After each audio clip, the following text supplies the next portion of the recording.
To open our event, I'd like to please invite His Excellency Ambassador Husam Zomlot. Thank you.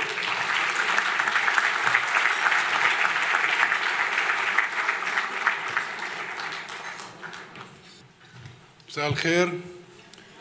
Good evening, my friends, ladies and gentlemen, distinguished guests, friends. It is indeed a privilege and an honor to be here among you tonight with such an array of stellar voices in support of Palestinian rights and in support of justice and law in general. And you've just heard the list of names participating in today's evening, in tonight's evening, I mean. You know, I just came from the big march.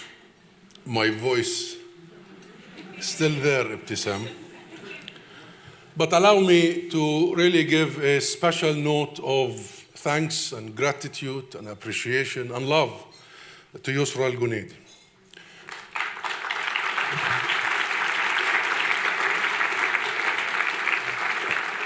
who has worked tirelessly for 6 months to put this event together, and who is living and a living proof that solidarity in support of Palestine and Palestinian rights has nothing to do with being Palestinian and everything to do with simply being human. Thank you, Yusra. Thank you, Suha. Thank you, Ruwaida, and everyone else who has worked to put this event together.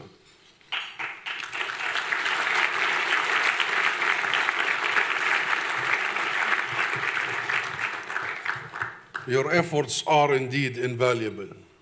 My friends, I think we need look no further to answer the question of where international law stands on Palestine than the Israeli designation of 6 Palestinian rights groups as terrorist organizations in October 2021.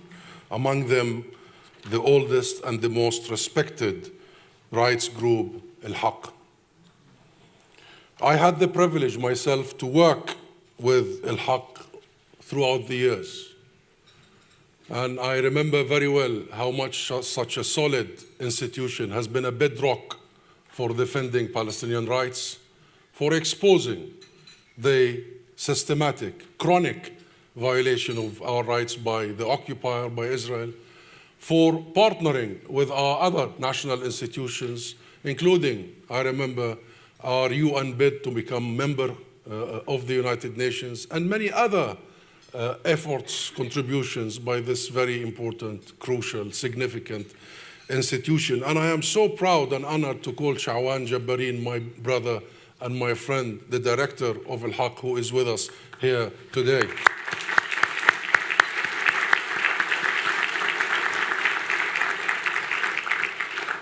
And that designation by Israel led to lots of protests around the world, with the UN, the EU, and others condemning such an Israel's move. But action, no action. There has been no action, no consequences. There have been none. This is a pattern, my friends, a pattern that has repeated ever since the State of Israel was created after the ethnic cleansing of 2/3 of the Palestinian people in 1948. Israel has been allowed to ignore international law at will, whether that is to prevent the right of return of our refugees, including my own parents and many of yours, or to prevent our right to self-determination. It has been allowed to commit war crime after war crime, a crime against humanity after a crime against humanity. From its settlement project in occupied territory to arbitrary killings and murders, detentions without trial or charge, and indiscriminate bombings. Throughout this year and throughout that time, it has slandered Palestinians and those who stand up for Palestinian rights as terrorists or terrorist sympathizers without a shred of evidence. So any Palestinian now or Palestinian supporter is either a terrorist or a terrorist sympathizer, and they invented a new term, human shields. And all that is to legitimize murdering us en masse. It has even done so with the United Nations itself, including declaring UNRWA a terrorist organization. And now, the audacity, now they declared the UN Secretary General himself a persona non grata. Actually, he deserves that applause. They only declared him a persona non grata because he stood up for the very house, for the very institution, for the rules that he represents and defends. Yet, Israel has gotten away with it for decades without punishment or sanctions. This is absolute impunity, my friends. Never in history there has been a country, a regime, that has enjoyed such absolute impunity like Israel. And 3/4 of a century of absolute impunity had led us directly to this point, this very point. 1 year of genocide. Genocide. And I must say that this impunity is originated and maintained, sustained here in the West. Be it the UK, be it the US, be it other backers of Israel, shielding Israel from any accountability. And you have followed the silence of the world, the official world, over the last year of genocide. But this is changing, my friends. It is changing.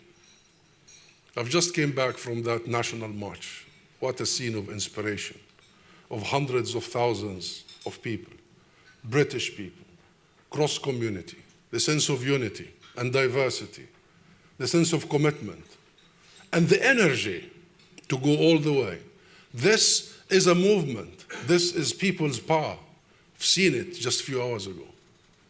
And it reminds me, and it should remind all of us, of the anti-apartheid movement. And guess what?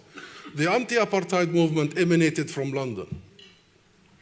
Here was the epicenter. And it's happening again to the Palestinians. There is a global movement emanating from London, non-stoppable, going after a year, and it will keep going. And they are not intending only to go to stop the genocide, but it has all the making to go all the way to the finish line. And the finish line is liberation. The finish line is freedom.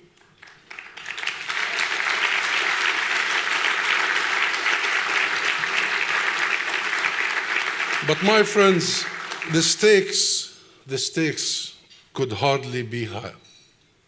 What is at stake is international law itself, the global rules-based order, and the very idea of international institutions to secure peace and justice.